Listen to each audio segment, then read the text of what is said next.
యేసుక్రీస్తు వారందరికీ ప్రభువు అయి ఉన్నాడు. నీతిగా బతుకుతే, భక్తి చేస్తే ఆయన ఎవరిని కూడా వదిలిపెట్టే దేవుడు కాదు. ఆయన అందరినీ అంగీకరించే దేవుడు. ప్రతి జనము వాడు పుట్టుకైనా సరే, వాడు పుట్టుకతోనే ప్రభువు అయినా సరే, వాడు నీతిగా బతుకుతే, వాడు పరిశుద్ధంగా జీవిస్తే దేవుడు వారిని అంగీకరిస్తాడు, వారితో మాట్లాడతాడు. అదే విధంగా వాడు అన్యుడైనా సరే, లోకంలో ఉన్న వాడైనా సరే, లోకంలో ఏ తెగకు చెందిన వాడైనా సరే, ఎటువంటి జాతికి చెందిన వాడైనా సరే, ఎటువంటి జ్ఞానం లేని వాడైనా సరే, ఏ స్థాయి కలిగిన వాడైనా సరే, ఎటువంటి కళలున్నా, ఎటువంటి రంగులున్నా, ఎటువంటి స్థితిగతులున్నా, ఎటువంటి పరిస్థితులు ఉన్నా, వాడు భక్తి చేయగలిగితే, ఆశ కలిగి ఉంటే, దేవునితో చూడాలనే ఆశ, దేవుని భక్తి చేయాలనే ఆశ, దేవుని పట్ల నీతి కలగాలనే ఆశ, ఆ నీతి మంతుని చూడాలనే ఆశ, ఆ మాటలు వినాలనే ఆశ, కూడుకోవడం ఉంటే, సహవాసం ఉంటే, వారి మధ్యలో పరిశుద్ధ. హల్లెలూయా, హల్లెలూయా. అందరూ గట్టిగా స్తోత్రాలు చెల్లిద్దాం. హల్లెలూయా. ఇక్కడ చెప్తున్నటువంటి బోధ, పేతురు గారు మాట్లాడుతున్నటువంటి మాట, యేసుక్రీస్తు వారు అందరికీ ప్రభువు. ప్రతి జనం నుండి, చిన్నవారు మొదలుకొని పెద్దవారు వరకు, చిన్నవాడని లేదు, పెద్దవాడని లేదు, యవనులని లేదు, బాలురని లేదు, ఈ కులము ఆ కులమని లేదు. ఎవరైనా సరే భక్తి చేస్తున్నట్లయితే, ఎవరైనా సరే నీతిగా బ్రతుకుతుంటే, దేవునికి భయపడినట్లయితే, నేను చెప్తున్నా కదా, దేవునికి భయపడినట్లయితే వారిని అంగీకరించే దేవుడు మాత్రమే. వారిని అంగీకరించే దేవుడు యేసుక్రీస్తు వారు పరిశుద్ధుడైన దేవుడు. తర్వాత ఆయన మాట్లాడతాడు. ఆయన చెప్తున్నటువంటి మాట, ఆయన బోధనటువంటి మాటలు చూడండి. దానికంటే ముందు, ఆయన బోధనటువంటి 2-3 మాటల కంటే ముందు మనం కొన్ని విషయాల్లో కామస్థానం ఒక మాట నేను జ్ఞాపకం చేస్తాను. అయితే ఇక్కడ ఎవరి గురించి బోధిస్తా ఉన్నాడు? ఆయన రక్షణ గురించి బోధిస్తా ఉన్నాడు పేతురుగా. ఇక్కడ ఎవరి గురించి బోధిస్తా ఉన్నాడు పేతురు గారు అంటే, ఆయన తండ్రి గురించి బోధిస్తా ఉన్నాడు. ఆయనతో సహవాసం చేసిన వారి గురించి పేతురు గారు బోధిస్తా ఉన్నాడు. ఆయన తండ్రి గురించి బోధిస్తా ఉన్నాడు, ఆయన రక్షించిన వారి గురించి బోధిస్తా ఉన్నాడు, ఆయన విడిపించిన వారి గురించి బోధిస్తా ఉన్నాడు, ఆయన క్షమించిన వారి గురించి బోధిస్తా ఉన్నాడు, ఆయన రక్షణ కలగజేసిన వారి గురించి ఆయన బోధిస్తా ఉన్నాడు, ఆయన బయలుపరుచుకున్నటువంటి వారి గురించి ఆయన బోధిస్తా ఉన్నాడు, ఆయన సహవాసం ఉన్న వారి గురించి ఆయన బోధిస్తా ఉన్నాడు. పేతురు ఎవరితో ఆయన సహవాసం, యేసుప్రభువుతో సహవాసం. పేతురు ఎవరంటే ఇప్పుడు యేసుప్రభువు తండ్రి ఆయన. పేతురు ఎవరంటే ఆయన నాయకుడు ఆయన. యేసుప్రభువు అంటే ఎవరు ఆయన కంటే, పేతురు కంటే రక్షించిన వాడు, విడుదల ఇచ్చిన వాడు, విమోచనించిన వాడు, ఆయన పాపాలను క్షమించి, ఆయన తప్పిదమైన, ఆయన పొందుకున్న అబద్ధాలన్నింటినీ కూడా క్షమించి, ఆయన పక్షాలను బట్టి, ఆయన ఒప్పుకోలు బట్టి ఆయన నడిపిస్తున్నటువంటి దేవుడు. ఆయన గురించి కూడా బోధిస్తున్నాడు. ఎవరు? పేతురు గారు. ఆయన గురించి బోధిస్తాం, యేసు ప్రభువు వారి గురించి బోధిస్తాం, రక్షించిన వారి గురించి బోధిస్తాం, విడుదల కలగజేసిన వారి గురించి బోధిస్తా ఉన్నాడు దేవుడు. అయితే మీరని మాట ఏంటంటే, మీరు చెప్పినటువంటి లోకానుసారమైనటువంటి మాట ఏంటంటే, ఇప్పుడు మన క్రైస్తవ జీవితాలు, క్రైస్తవ స్థితాలు ఏ విధంగా మారిపోయాయంటే, మనం అంగీకరించినటువంటి మన తండ్రి గురించి నాకు చెప్పలేని స్థితిలో మారిపోయాయి. ఇప్పుడు లోకానుసారమైనటువంటి తండ్రి గురించి ఒకవేళ ఒకరి కుమారుడుగా తండ్రి ఒక మంచి ఐఏఎస్ ఐపీఎస్ అయితే, ఐఏఎస్ ఐపీఎస్ అయితే, ఒక పోలీస్ ఆఫీసర్ అయితే, ఒక ఎస్ఐ సిఐ అయిననుకో, కుమారుడు ఏం చెప్పుకుంటాడంటే, వాడు నీతి లేకపోయినా సరే, వాడికి భక్తి లేకపోయినా సరే, వాడు పరిశుద్ధుడు కాకపోయినా సరే, లోకానుసారంగా విచ్చలవిడిగా జీవిస్తున్నా సరే, వాడు ఏమైనా అయ్యా ఎవరు మామూలు ఎవరు మాట ఏమంటే, మా నాన్న ఎస్ఐ అని చెప్తాడు, మా అయ్య సిఐ అని చెప్తాడు, మా అయ్య కలెక్టర్ అని చెప్తాడు, మా నాన్న కలెక్టర్ అని చెప్తాడు, మా డాడీ కలెక్టర్ అని చెప్తాడు, మా డాడీ ఐపీఎస్ అని చెప్తాడు, మా డాడీ ఎంఆర్ఓ అని చెప్తాడు, మా డాడీ అది అది అని ఇది అని చెప్పుకుంటా ఉంటాడు. వాడి గర్వమని దాన్ని గర్వంగా చూసుకుంటాడు, హోదాగా చూసుకుంటాడు. లోకమేమో హోదాగా చూడొచ్చు, లోకమేమో గొప్పవాటిగా భావించవచ్చు, వాడు గొప్పవాటిగా భావించవచ్చు. అయితే ఈ ఐఏఎస్ ఐపీఎస్ లోకానుసారంగా కొన్ని స్థానాలను కలిగించిన దేవుని కంటే వాడి గొప్పడు కాదు. వాడి తండ్రి ఆయన కంటే ఆ దేవుడి కంటే గొప్పడు కాదు, మన పర్వతాన్ని కంటే గొప్పడు కాదు. ఈ దినంలో భూమాలలో జమీందారు ఉండొచ్చు. జమీందారు కొడుకంటే ఏమంటే, ఎవరు బాబు ఎవరంటే, మా నాన్న జమీందారు అనొచ్చు, మా నాన్న దూరం అనొచ్చు, మా నాన్న పట్టేదని కూడా చెప్పుకోవచ్చు. ఎవరైనా చెప్పుకుంటారు, పరిస్థితిని బట్టి చెప్పుకుంటారు. కానీ నువ్వు గమనించాల్సిన విషయం ఏంటంటే, నువ్వు ఆలోచన చేయాల్సిన విషయం ఏంటంటే, నిన్ను విడిపించేటువంటి ఆ పర్వతాన్ని ఎవరన్నా నువ్వు గ్రహించగలవా? నీవు రక్షించినటువంటి ఆ దేవుడు నీకు ఏమై ఉన్నాడో నువ్వు గ్రహించాలి. అది గ్రహించినప్పుడు నువ్వు లోకము ఎదుట నువ్వు దాని గురించి నువ్వు సాక్ష్యం ఇవ్వగలుగుతావు. అందుకే ఏమంటాడు అక్కడ భక్తుడైనటువంటి యోహాను గారు మాట్లాడతాడు. మొదటి పత్రిక యోహాను మొదటి పత్రిక దేవుని గురించి సాక్ష్యం ఇస్తా ఉన్నాడు. చూడండి ఆయన అన్నవాడిని ఇక్కడ చదవండి. మొదటి అధ్యాయము మొదటి వచనం 2-3 వచనం చదువుతాం. మొదటి వచనాన్ని చదువుతాం. అక్కడ ఆయన మాట్లాడుతున్నటువంటి మాటలు ఏమంటాడంటే ఆది నుండి ఏది ఉండేనో మేము ఏది చూసితివో, మా కళ్ళు ఏది చూసితివో, మా చెవులారా మేము ఏది వింటినో, మేము నిదానించి ఏది కనుగొంటివో. ఒక్కసారి చదవడం. జీవవాక్యమును గూర్చినది ఆది నుండి ఏది ఉండేనో మేము ఏది వింటిమో, కన్నులతో ఏది చూస్తిమో, ఏది నిదానించి కనుగొంటిమో, మా చేతులు దేన్ని తాకి చూడగలిగినాయో ఆ జీవవాక్యము ప్రత్యక్షమాయను. ఆ నిత్య జీవమును మేము చూచి ఇప్పుడు ఆ జీవమును గురించి సాక్ష్యం ఇస్తా ఉన్నాడు. ఆ జీవాధిపతి గురించి సాక్ష్యం ఇస్తా ఉన్నాడు. నేను మృతుల నుండి లేపగలిగినటువంటి ఆ దేవుని గురించి ఆయన సాక్ష్యం ఇస్తా ఉన్నాడు. దేవుని బిడ్డలారా, ఆ జీవం గురించి యోహాను సాక్ష్యం ఇస్తా ఉన్నాడు. ఏది యోహాను చెప్పిన నేను వినాలనట్లేదు. నా చేతులు దేని తాకినాయో నేను నిదానించి కనుకున్న ఏదైతే ఉన్నదో దాని గురించి సాక్ష్యం ఇస్తా ఉన్నా. ఏదో కొందరవాడి కనుకోలేదు దేవుని అయినా అంటారు. ఏదో కొందరపడి ఏదో బాప్తిసం తీసుకున్నా లేదయ్యా, ఏదో తొందరపడి ఒప్పుకున్నాలే అనేవారు ఉన్నారు. కొందరు క్రైస్తవ జీవితంలో కొందరు ఉన్నారు. కొన్ని పెళ్లిళ్ళ కొరకు, కొన్ని మేలుల కొరకు, కొన్ని స్కాలర్షిప్ల కొరకు, కొన్ని వాటి కొరకు తొందరపడి ఆశ కలిగి తీసుకునేవారు ఉన్నారు రక్షణ. కానీ ఇక్కడ మాట్లాడుతున్నటువంటి మాటలు చూడండి. ఈయన తొందరపడి తీసుకోలే, నిదానించి దేన్ని కనుక్కున్నాడో దాని గురించి సాక్ష్యం ఇస్తాడు. ఆయన నిదానించి కనుక్కున్నాడు కనుకనే ఈ దినం సాక్ష్యం చేయగలుగుతున్నాడు. ఆయన నిదానించడానికి చూడగలిగినాడు కనుకనే ఈ దినం ఆయన దాని గురించి మాట్లాడుతున్నాడు. ఆ జీవాధిపతి అయినటువంటి యేసు గురించి మాట్లాడుతున్నాడు. చదువుతారా ఒక మాట మనం చూద్దాం. ఇక్కడ 3వ వచనం చదువుతాం. మాతో కూడా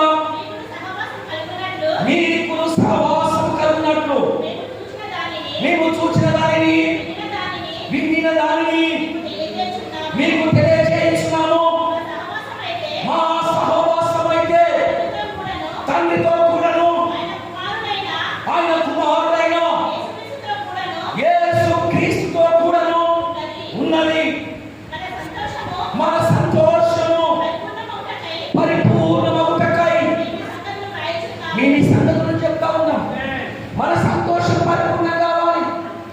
ఎందుకంటే అన్ని విధానాల్లో మన సహవాసము దేవునితో యేసు ప్రభువుల వారితో ఉండాలి. ఆ సహవాసం మీరు కూడా రావాలి. ఆ సహవాసంలో మీరు కూడా ఎదగాలి. ఆ రక్షణలో మీరు కూడా నాటబడాలి. ఆత్మలో మీరు కూడా నాటబడాలి. ఆత్మచేత మీరు కూడా ఎదగబడాలి. అది సహవాసం అంటే. పరిశుద్ధాత్మ దేవుడు అంటే అది. పెంతెకోస్తు అనుభవం అంటే అది. పెంతెకోస్తు అనుభవం అంటే మనం ఏ సహవాసంలో ఉన్నామో ఇతరులను అదే సహవాసంలో తీసుకొచ్చే అనుభవం పెంతెకోస్తు అనుభవం. పరిశుద్ధాత్మ దేవుడు. హల్లెలూయా, హల్లెలూయా. అలా చేయడం వల్ల ఏం జరుగుతుంది తల్లారా? వారి సంతోషం పరిపూర్ణమైంది. ఈ లోకంలో ధనమును బట్టి సంతోషం పరిపూర్ణం కాదు. ఈ లోకంలో బట్టి వస్తువులను బట్టి వాహనాలను బట్టి వారి సంతోషం పరిపూర్ణం కాదు. జీవాధిపతిని పరిచయం చేయడం వల్ల, జీవాధిపతి గురించి ప్రకటించడం వలన, జీవాధిపతి గురించి మాటలు చెప్పడం వలన మన సంతోషము పరిపూర్ణమవుతుంది. మన హృదయము ఆనందిస్తుంది. మన హృదయము మన ఆత్మ గంతులు వేస్తున్నప్పుడు ఆ మాటల గురించి పేతురు గారు చెప్తున్నాడు. ఇక్కడ ఆ మాటలు ఈ మాట చూడండి. పేతురు గారు ఈ మాట ఇంకా చెప్పుచుండగా అతని బోధన వాళ్ళందరి మీదకి పరిశుద్ధాత్మ దేవుడికి వచ్చారు. అతని మాటలు ఏంటి అంటే ఆయన జీవాధిపతి గురించి చెప్తా ఉన్నాడు. ఆయన విడిపించగలిగిన వారి గురించి చెప్తా ఉన్నాడు. ఆయన ఒకసారి చదవండి. ఒక మాట 39వ వచనం నుంచి చదువుతాం. 39వ వచనం ఉంటామా? యూదుల దేశమందును యెరూషలేమునందును చేసిన వాటన్నిటిని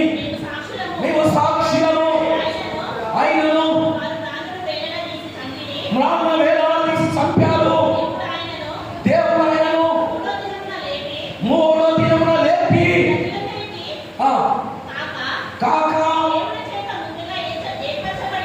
ఏర్పరచబడిన సాక్షులకే అనగా మృతులలో నుండి లేచిన తరువాత ఆయనతో కూడా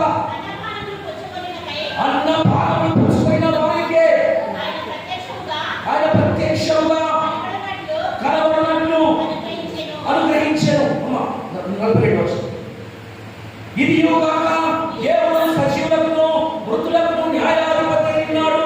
దేవుని బిడ్డలారా, ఇది దృఢ సాక్ష్యం వలది. ఇక్కడ పేతురు యొక్క ప్రసంగం యొక్క సారాంశం ఏంటంటే దేవుడు అందరికీ ప్రభువు అని మాట్లాడుతూ ఉన్నాడు. నీతి కలిగిన వారిని, భక్తి కలిగిన వారిని, భయపడుతున్న వాడిని ఆయన అంగీకరిస్తాడని తెలియజేస్తా ఉన్నాడు. ఇంకో మాట చూడండి, ఏమంటాడంటే యేసు ప్రభువుతో సహవాసం ఉంటే ఆయన అన్నపానములు పుచ్చుకొని ఉన్నాడంటే ఈయన మాట్లాడుతున్నటువంటి వ్యక్తి, దేవుడి గురించి ప్రకటిస్తున్నటువంటి వ్యక్తి, దేవుడి గురించి బోధిస్తున్నటువంటి వ్యక్తికి యేసు ప్రభువుతో సహవాసం ఉన్నది. అన్నపానములు కలిగి ఉండడం అంటే ఆయనతో సహవాసం కలిగి ఉండడము, ఆయనతో భోజనం చేసే అనుభవము, ఆయనతో ప్రార్థించే అనుభవము, ఆయనతో సంబంధం కలిగినటువంటిది, ఆయనతో సహవాసం కలిగినది, ఆయన స్పర్శను పొందుకోగలిగినది. దేవుడు వాటిని వాడు వచ్చి బోధ చేసినట్టు నాకు కాలేదు. ఆయనతో సహవాసం ఉందా, ఆయనతో భోజనం చేసిన అనుభవం ఉందా, ఆయనతో నడుస్తున్నటువంటి అనుభవం ఉండాలి. ఆ పరిశుద్ధాత్మ ఏలుబడి ప్రతి విషయంలో మీలో ఉండాలి, నీ జీవితంలో ఉండాలి, నీ హృదయంలో ఉండాలి. పేతురు గారు చెప్పినటువంటి మాట, ఆయనతో అన్నపానములు చేసేవారు, ఆయనతో సహవాసం చేసేవారు విముక్తి వారు కాదయ్యా, విముక్తి వారు కాదు. ఆ మాట అర్థం ఉంది. అన్నపానములు వేయడం అంటే అన్నమాట ఏదో మన ఉట్టిగా అర్థం చేసుకోవచ్చు, కానీ ఆ మాట ఉన్నటువంటి మంట ఆమెకు తెలియదు, ఆ మాట అన్నటువంటి పౌరు తెలియదు. ప్రభు యొక్క అన్నపానములు చేయడం, ప్రభు అన్నపానములు చేయడం అంటే పుట్టి మాట కాదు, ఏదో నామక అక్షరానుసారంగా తీసుకుంటే అర్థం కాదు. ఆత్మానుసారంగా తీసుకుంటే మీ హృదయం మండుతున్నారు, మీ హృదయం కలుపులు వేస్తారు, మీ ఆత్మ మీలో రగులుతారు, పరిశుద్ధాత్మ దేవుడు మీ హృదయాలను రేపుతారు.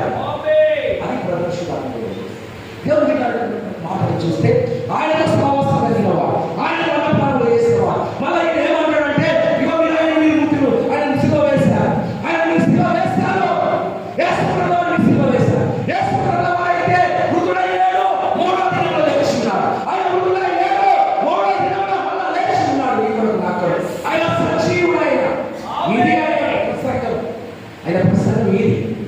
ఈ ప్రసంగం చేసి తర్వాత మాటలు చూడండి. ఇప్పుడు దాకా 44 వచ్చిన 45 వచ్చిన చూడండి. దేవుడి ద్వారా ఒక్క మాట 42 వచ్చిన చదువుకుంటు కదా, ఆయన విశ్వాసం ఉంచువాడెవడో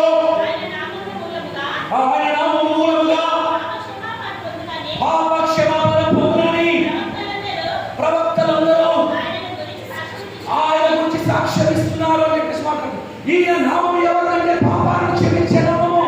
ఇంతకు ముందు పితరులు బోధించారు, ఇక్కడ అనేకమంది గొప్ప దైవజనులు బోధించారు, మన పెద్దకొస్త సమాజంలో అనేక మంది బోధించినటువంటి సారాంశం ఏంటంటే మన పాపాలను క్షమించే నామం ఆయనది, మన పాపాల నుండి విడుదల ఇచ్చే నామము యేసుక్రీస్తు వారి నామం, యేసుక్రీస్తు వారి పరిశుద్ధ నామం.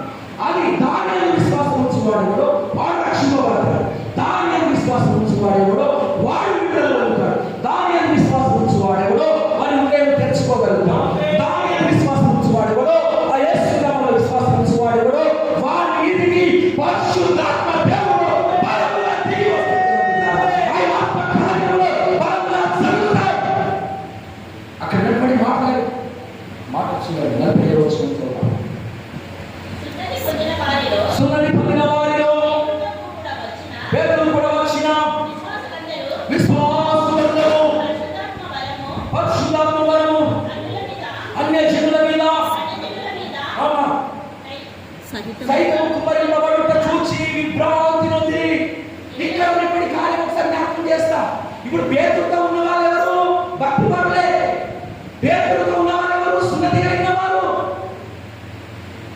ఇలా చేయబోతా ఉన్నారు, వీళ్ళు విభ్రాంతి చెందుతా ఉన్నారు. ఎందుకంటే వారి పైన పరిశుద్ధాత్మ కార్యం జరుగుతాం, వారి పైన ఆత్మ దిగి వస్తా ఉంది, వారు కూడా ఆత్మచేత నడుస్తున్నారు, వారు కూడా భాషల చేత మాట్లాడుతున్నారు. వారు అన్నిలే అని భాషల చేత మాట్లాడుతున్నారు. వారందరూ దేశంలో వారు ఎక్కిన వారు కాదు. కొన్ని మాటలు ఆయన మృతుడయ్యాడు, మళ్ళా లేచాడు.